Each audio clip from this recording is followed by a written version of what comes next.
Hey guys, कैसे हैं आप लोग। उम्मीद है ठीक होंगे। मैं अनिल आपका इस वीडियो में बहुत बहुत स्वागत करता हूं। और अगर आप इस चैनल पर नए हैं ज़रूर सब्सक्राइब कर लें ताकि आपके ITI संबंधित सारे अपडेट्स आपको मिलते रहें। आज का वीडियो शुरू करते हैं। आज की इस वीडियो में हमारा 30 क्वेश्चन होंगे। प्रीवियस वीडियो में 20 क्वेश्चन डिस्कस कर लिए गए हैं, इसमें 30 क्वेश्चन डिस्कस किए जाएँ। तो इसमें क्वेश्चन नंबर 21 है, जब एक बल्ब के भीतर से विद्युत करंट को हस्तांतरित किया जाता है तब बल्ब क्यों प्रकाशित होता है। ऑप्शन है करंट के विद्युत प्रभाव से, करंट के ऊष्मा प्रभाव से, करंट के चमकीले प्रभाव से या करंट के प्रकाश के प्रभाव से। और ये देखिए 4 ऑप्शंस दिए गए हैं। जब कह रहा है क्वेश्चन कि जब एक बल्ब के भीतर से विद्युत करंट को जब पास किया जाता है, हस्तांतरित किया जाता है तो बल्ब क्यों प्रकाशित होता है। बताइए कौन सा ऑप्शन है। ऑप्शन बी जो है, करंट के ऊष्मा प्रभाव से ये बल्ब प्रकाशित होता है। बल्ब जलता क्या किसके कारण से जलता है, करंट के ऊष्मा प्रभाव से। देखिए 22 नंबर क्वेश्चन है, वायरिंग का प्रकार किस पर निर्भर करता है। जो वायरिंग करते हैं उसका प्रकार किस पर निर्भर करता है। ऑप्शन है स्थान पर, उपभोक्ता के बजट पर, बी है अस्थायित्व और मूल्य पर, सी है सुरक्षा पर, डी है उपर्युक्त सभी। वायरिंग अगर करते होंगे तो इसके बारे में आपको पता होगा, या वायरिंग चैप्टर पढ़े होंगे तो उसमें भी बताया गया है कि वायरिंग अगर हम किसी प्रकार का करते हैं तो किस चीज़ पर निर्भर करता है। तो यहाँ पर उपर्युक्त सभी पर निर्भर करता है। ये सभी जो चीज़ें हैं स्थान पर, उपभोक्ता के बजट पर भी, उसके पास पैसा कैसा है, या उसका मूल्य पर, या स्थायित्व पर, या उसका सुरक्षा पर भी हमें निर्भर करता है कि वायरिंग किस तरह से बनाया जाए। अब है 23 नंबर, डैश प्रकार की बिजली के तारों में पोर्सिलेन स्लेट से समर्थित पृथक केबल का उपयोग किया जाता है। इसमें किस प्रकार के बिजली के तारों का उपयोग किया जाता है। वो है क्लेट, ऑप्शन सी।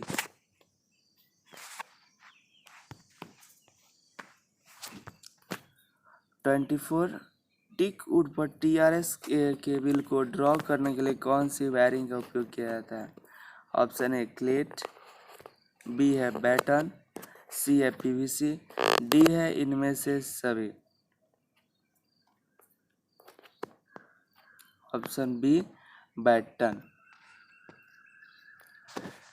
टीकवुड पर TRS केबल को ड्रॉ करने के लिए बैटन वायरिंग का उपयोग किया जाता है। इसका बैटन वायरिंग। 25 है, कीबोर्ड बॉक्स में लिंक क्लिप्स की दर डैश लिंक क्लिप्स प्रति बॉक्स होती है। बताना है कितने लिंक क्लिप्स प्रति बॉक्स होता है कीबोर्ड बॉक्स। तो बताइए 200, 300, 100 या 50। जो कीबोर्ड बॉक्स होता है उसका लिंक क्लिप्स की दर 100 क्लिप्स प्रति बॉक्स होती है।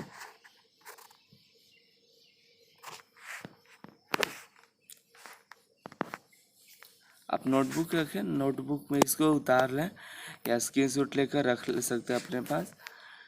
और 26 नंबर क्वेश्चन है, PVC कंडक्ट डैश मीटर लंबाई में उपलब्ध होते हैं। PVC कंडक्ट कितने मीटर लंबाई में उपलब्ध होते हैं।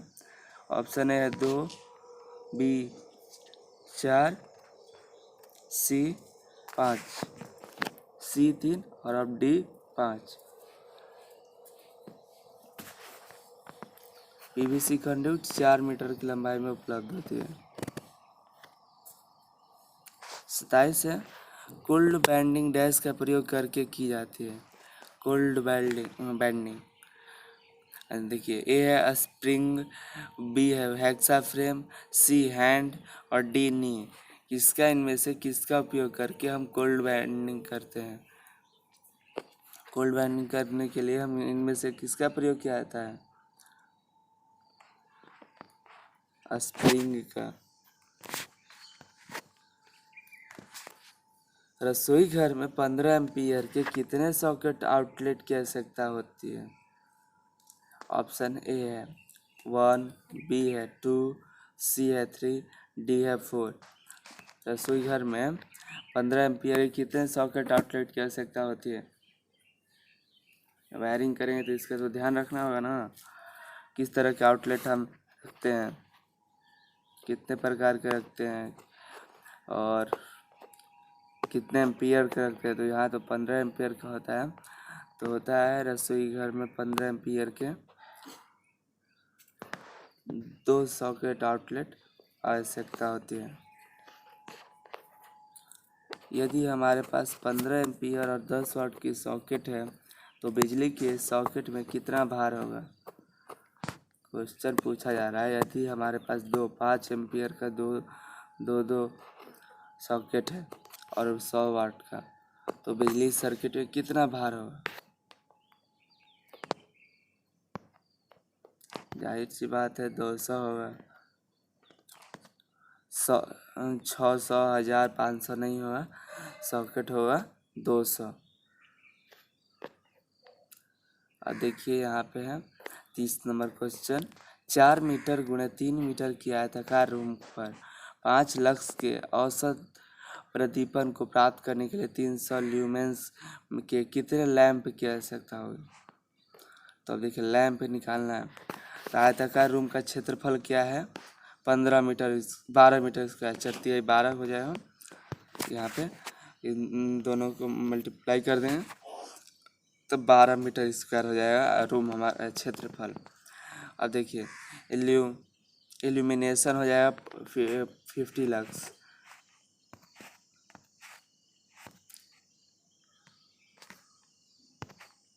हो जाएगा इल्यूमिनेशन। इल्यूमिनेशन फ्लक्स हो जाएगा 300 इल्यूमिनेशन, ठीक है। और लैंपों की संख्या ज्ञात करनी है तो लैंपों के सूत्र होता है इल्यूमिनेशन गुणे क्षेत्रफल बटा में इल्यूमिनेशन फ्लक्स।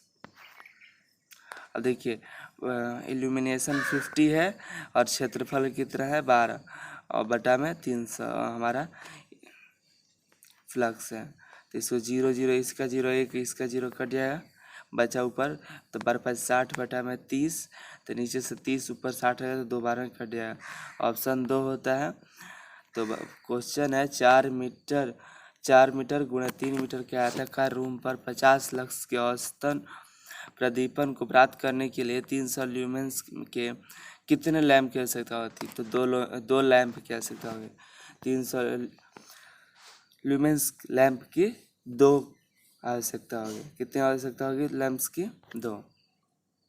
31 है एलईडी के विषय में ड्राइवर का क्या काम होता है? तो ए है एसी को डीसी में बदलना, बी है डीसी से एसी में बदलना, सी है ए एंड बी दोनों, डी है उपर्युक्त में से सभी। एलईडी का प्रयोग ड्राइवर करते समय ड्राइवर का क्या काम होता है? ड्राइवर का काम होता है एसी से डीसी बदलना या डीसी से एसी बदलना। तो सिर्फ एसी से डीसी बदलने का कार्य होता है एलईडी के विषय में ड्राइवर का काम होता है। एलईडी के काम में ड्राइवर का काम होता है। एलईडी जब जलता है वहाँ पर ड्राइवर लगा होता है, तो उसका ड्राइवर का काम होता है एसी से डीसी में बदलना। 32 है 60 कैंडल पावर के स्रोत के द्वारा कितने कुल फ्लक्स का उत्सर्जन होगा? तो देखिए ए है 754.2 ल्यूमेंस, बी है 0.001326 ल्यूमेंस, सी है 60 ल्यूमेंस, डी है उपर्युक्त में से कोई नहीं। तो देखिए 60 कैंडल पावर के स्रोत के द्वारा कितने फ्लक्स का उत्सर्जन होगा? तो फ्लक्स बराबर 4 into pi into candle power हो जाएगा। सूत्र होता है 4 गुणे पाई इंटू कैंडल पावर। तो हो जाए 3 × 4 × 3.14 गुणे 60। इसको जब कैलकुलेट करेंगे तो 754.2 ल्यूमेंस होगा। ऑप्शन जो है ए करेक्ट है। तो इसका सूत्र याद कर सकते हैं, कुल फ्लक्स निकालना होगा तो कैंडल गुणे 4 गुणे 22/7 कीजिए 3.4। पाई का मान 3.14 होता है, तो या 22/7 भी होता है, तो हम कैलकुलेट करके निकाल सकते हैं। तो 33 ट्रांसफर की कौन सी वाइंडिंग की घुमाव की संख्या ज़्यादा होती है? Low voltage winding, high voltage winding, या प्राइमरी वाइंडिंग, या सेकेंडरी वाइंडिंग। अब बताइए ट्रांसफर की कौन सी वाइंडिंग के घुमाव की संख्या अधिक होती है? किस में होती है अधिक घुमाव?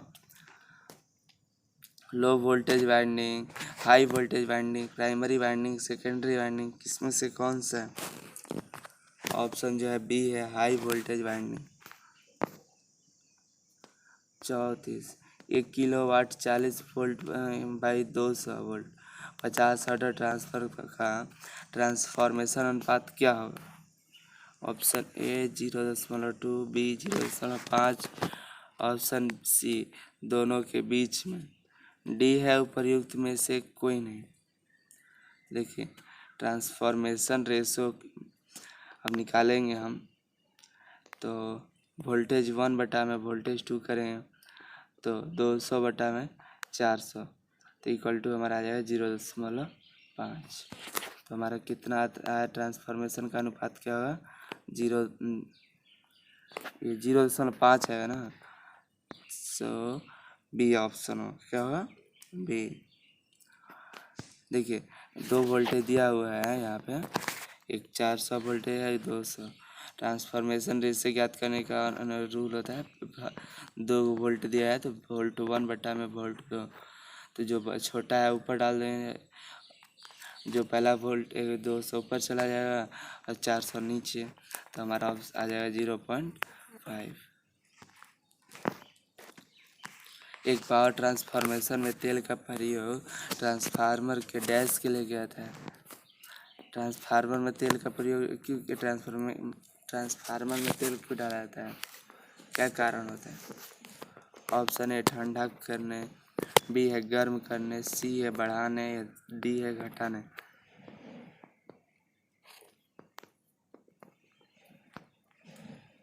ठंडा करने के लिए।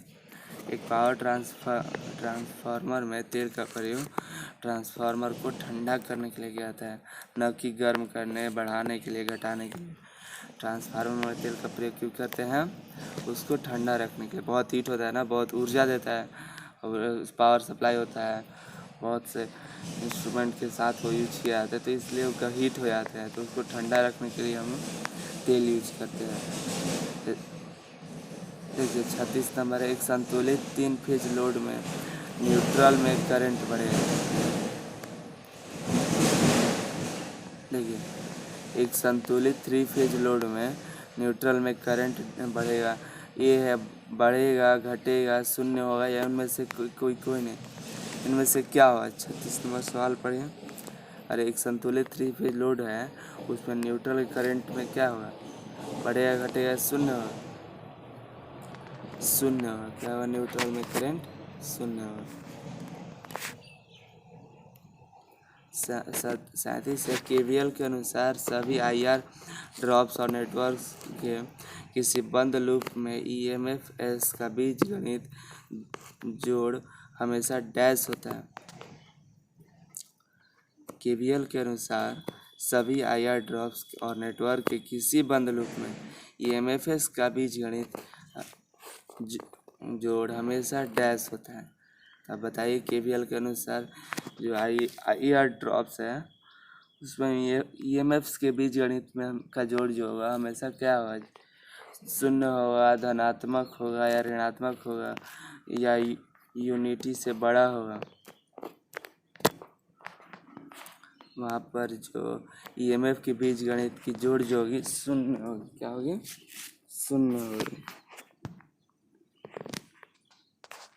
ओम का नियम वोल्टेज करंट और डैश के बीच संबंध प्रदान करता है।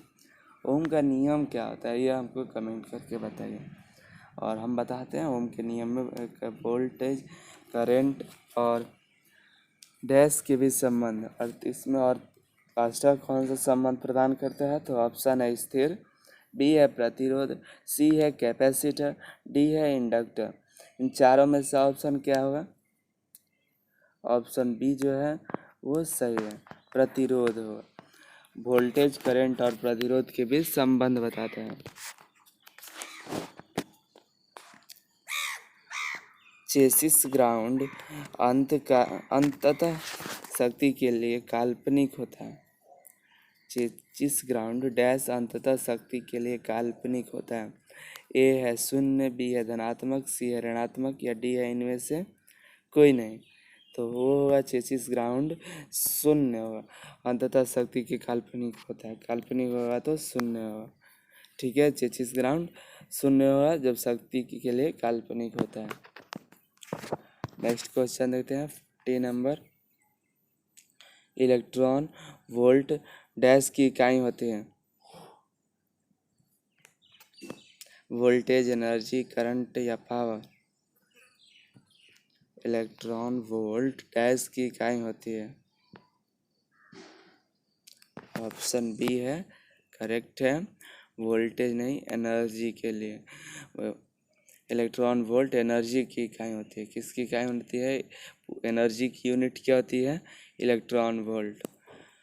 सिर्फ वोल्टेज नहीं होता है, ना करंट होगा ना पावर होगा, इलेक्ट्रॉन वोल्ट की इकाई एनर्जी होती है।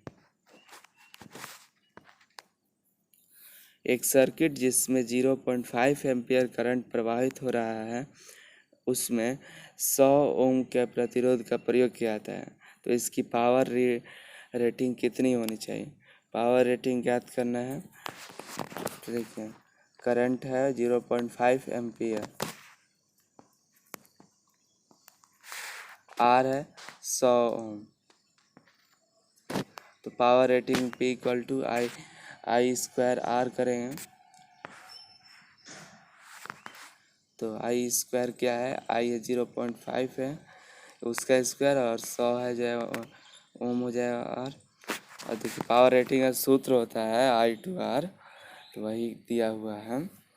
तो याद रखिएगा, पावर रेटिंग निकालने के लिए आपके एग्ज़ाम में आएगा, तो एग्ज़ाम देना पड़ेगा, तो इसलिए इसको नोट भी कर लीजिए तो और इसको याद कर लीजिए।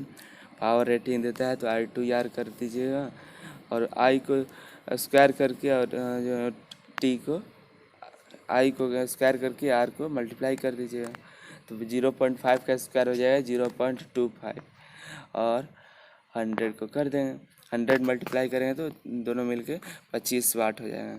इसमें ऑप्शन 25 वाट दे रहा है, ऑप्शन बी में दे रहा है 25 वाट। ऑप्शन नंबर बी सही है 41 का। 42 है, विद्युत ऊर्जा को मापने की यूनिट डैश होती है। विद्युत ऊर्जा को हम किस यूनिट से नापते हैं, किलोवाट, एम्पियर, किलोवाट या किलोवाट हावर या रिएक्टिव पावर, इनमें से किसको।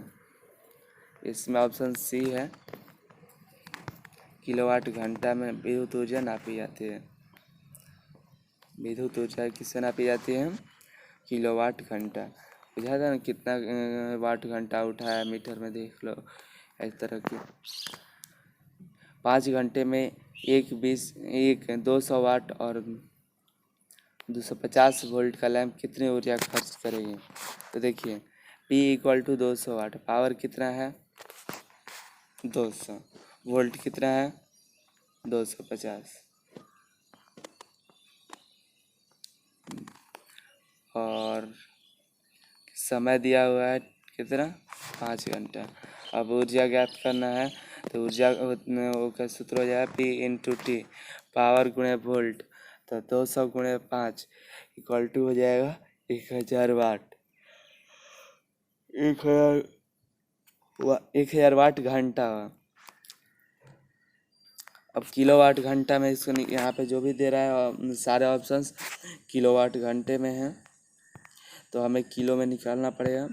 तो किलो में निकालने के लिए 1000 से डिवाइड कर देंगे, इसको 1000 से डिवाइड कर दें तो किलो में निकल जाएगा, किलोवाट घंटा आ जाएगा। तो 5 घंटे में एक 200 वाट और 250 वोल्ट की लैंप 1 किलोवाट ऊर्जा लेगी, मतलब बिजली लेगी कितने, 1 किलोवाट। जब जो बल्ब होगी वो 1 किलोवाट लेगी। इस तरह से आप निकाल सकते हैं। और भी दूसरे तरह के जितने बल्ब होंगे या ऊर्जा खपत होगी जिसकी ज़्यादा होगी कम होगी, उसका वोल्टेज निकाल सकते हैं। क्या करना, कुछ नहीं है, आपको जो पावर दिया रहा है, कितने वाट का बल्ब है और कितना समय दिया गया है, उससे आप निकाल सकते हैं। वोल्ट की आवश्यकता नहीं होती, सिर्फ वाट से और समय से निकाल सकते हैं। तो ये तो याद ही रहेगा, बहुत आसान सवाल है। इनमें से किस पदार्थ की प्रतिरोधकता सबसे कम होती है? कॉपर, गोल्ड, सिल्वर या एल्युमिनियम? इनमें से किस पदार्थ की प्रतिरोधकता सबसे कम पूछा है, अधिक ने, सबसे कम? गोल्ड की प्रतिरोधकता सबसे कम होती है, याद रखिएगा, गोल्ड की प्रतिरोधकता कम होती है। एक अच्छा कंडक्टर एक डैश इंसुलेटर होता है। अच्छा, बुरा या मध्यम या धातुत्व धातुत्व धात्विक। अच्छा, एक अच्छा कंडक्टर कैसा इंसुलेटर होता है? अच्छा होता है, बुरा होता है, मध्यम होता है, धात्विक होता है? ऑप्शन बी, जो कि बुरा होता है। एक अच्छा कंडक्टर और एक अच्छा इंसुलेटर बुरा होगा। नेक्स्ट चलते हैं 46। विशिष्ट प्रतिरोध की यूनिट क्या होती है? ओम मीटर होगा या ओम मीटर स्क्वायर होगा? सी है ओम प्रति मीटर, डी है ओम प्रति मीटर स्क्वायर। तो बताइए, विशिष्ट की जो प्रतिरोध की यूनिट होती है क्या होती है? ओम मीटर स्क्वायर, ओम प्रति मीटर या ओम प्रति मीटर स्क्वायर? 46 का ये होगा ओम मीटर।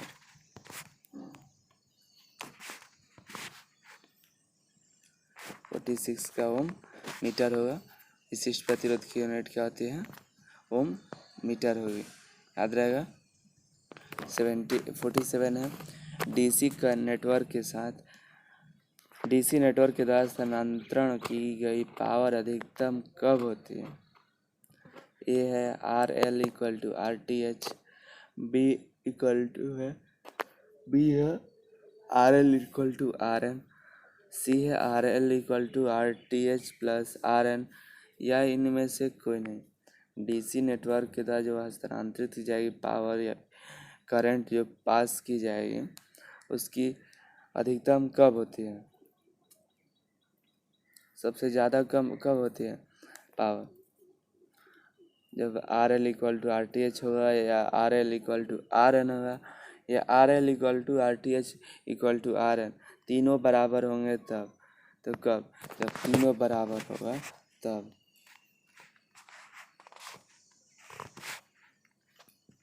48 है, 4 ओम वैल्यू वाले प्रत्येक रेजिस्टेंस एक डेल्टा से जुड़े हों तो समतुल्य स्टार में प्रत्येक रेजिस्टेंस वैल्यू क्या होगा? रेजिस्टेंस वैल्यू निकालेंगे तो रेजिस्टेंस वैल्यू निकालने के लिए R गुणे R बटा में R प्लस R होता है, ठीक है।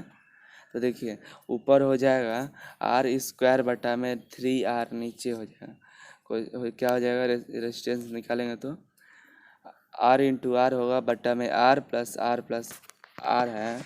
तो हम इसको जब कैलकुलेट करेंगे तो ऊपर R स्क्वायर हो जाएगा, R स्क्वायर बटा में R स्क्वायर बटा में क्या होगा? ये R स्क्वायर बटा में 3R हो जाएगा। अब देखिए, ये R और एक ये R इंटू R में से एक कट जाएगा तो R बचेगा, R बटा 3 ओम बचेगा। इसमें ऑप्शन जो है बी है, ये ऑप्शन बी सही है, 48 का बी। 49 है, घरेलू संस्थापन डैश में जोड़ा जाता है? सीरीज में, पैरेलल में या पैरेलल सीरीज में या पैरेलल में? घरेलू में किस तरह का संस्थापन में जोड़ा जाता है, घर में बिजली जोड़ा जाता है, किस तरह से जोड़ा जाता है, पैरेलल में जोड़ा जाता है, इसमें पैरेलल। 45 है, ज्यावक्रीय रूप से परिवर्तित राशि का पीक फैक्टर डैश होता है। अब बताइए, ज्यावक्रीय रूप देखे हैं, उसमें जो परिवर्तित राशि का पीक फैक्टर होता है कितना होता है? 1.414 होता है। ऑप्शन बी जो होता है सही होता है, 1.414 होता है।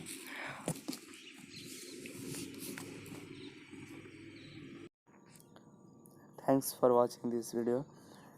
और अच्छा लगा तो सब्सक्राइब कर ले और बेल आइकन को दबा ले ताकि आने वाले लेटेस्ट अपडेट आपको मिलती रहे। और बाकी 2 वीडियो आपको डिस्क्रिप्शन में मिल जाएंगे। और अपने क्लास को बाकी वीडियोस देखने के लिए प्लेलिस्ट में जाके बहुत सभी भी आपके सब्जेक्ट के सभी विषयों के मॉडल सेट, प्रैक्टिस सेट और प्रीवियस पेपर भी अपलोडेड हैं, आप जाकर देख सकते हैं। तब तक के लिए धन्यवाद।